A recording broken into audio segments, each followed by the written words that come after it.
So if you could just introduce yourselves. Okay, I'm Lisa Roecker, author of The Liar Society and the Lies That Bind.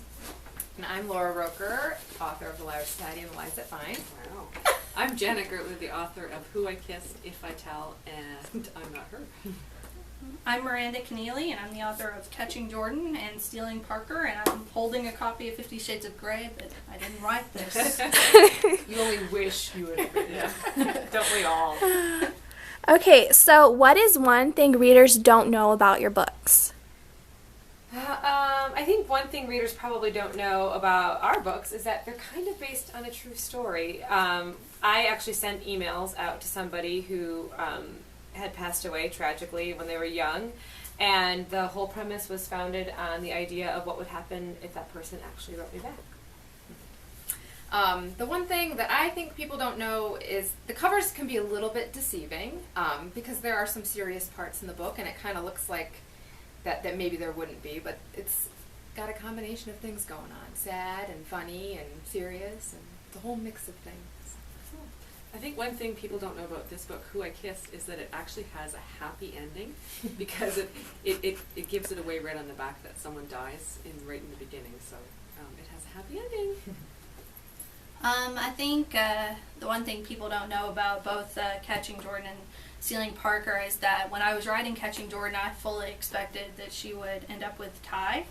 And then Henry just came out of the woodwork and started messing everything up, and I had to rewrite the whole book because he took it over. So cute. And the same thing happened with Stealing Parker. I wasn't even planning on a character named Corn Dog. I love that name. He just rode up on a lawnmower in a scene one day. And I was like, oh, hey. Here you are. Hey, here, what's up? And anyway, that has happened with the first two books of mine, but with my third book, I wouldn't let that happen. So I like that.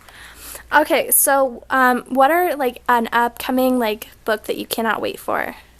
Shades of the Earth. I am dying to read Shades of the Earth. I can't wait to see what happens. Yeah, mm-hmm. I'm so excited for that book. I'd say Lainey Taylor's next book. I can't wait to read it. I can't wait to read A.S. King's next book, As the Passenger.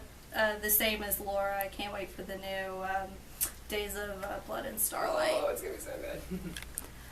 So do you have any tour rituals or that have developed or anything? Laura and I like to have a pre-tour wrestling match where we arm wrestle, and then whoever wins the arm wrestling match does the reading. So that's kind of our thing. So what we've seen is Laura, she's got a lot of she's really strong. scrappy. She's got a lot of upper body strength. So take it very seriously. Ritual.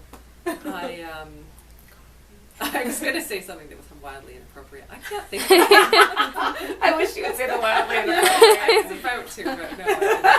Well, whenever we get really tired, we tend to find out really interesting secrets about the these Roeckers. I love it. We're overshares. Laura Laura cut her hair like JTT. Yes.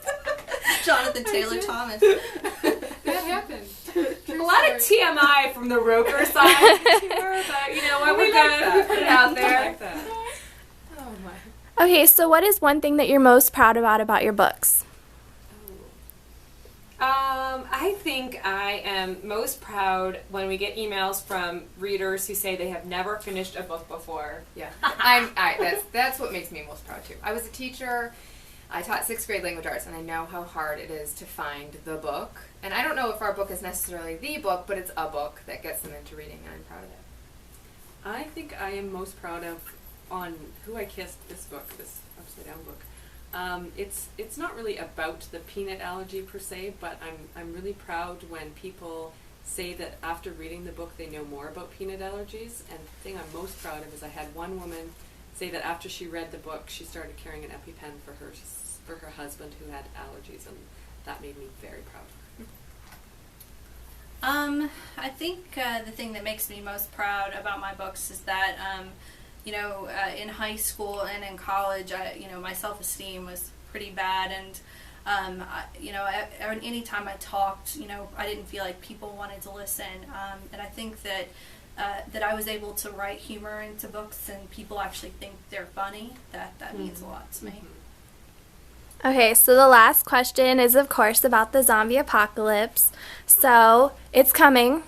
Which character are you going to choose to help you survive? It's Seth Allen. Yeah, Seth Allen's coming with us. Yeah, but he's got red hair. He's got a lot of research capabilities. I feel like if anyone, he snacks. I mean, Yeah. he's got snacks. He does have snacks. I mean, It's anyone, important. if there's anyone to ride out the zombie apocalypse with, it is Seth Allen. He's very And, funny, too. He He's made us entertaining. laugh. Yeah. And we'd end up marrying him. I mean, like, Seth is the guy you Both of eventually you. marry. Both. Probably. Sister wives at last. Sister Wives. wives at long last. Awesome. Okay, there we go. Very good.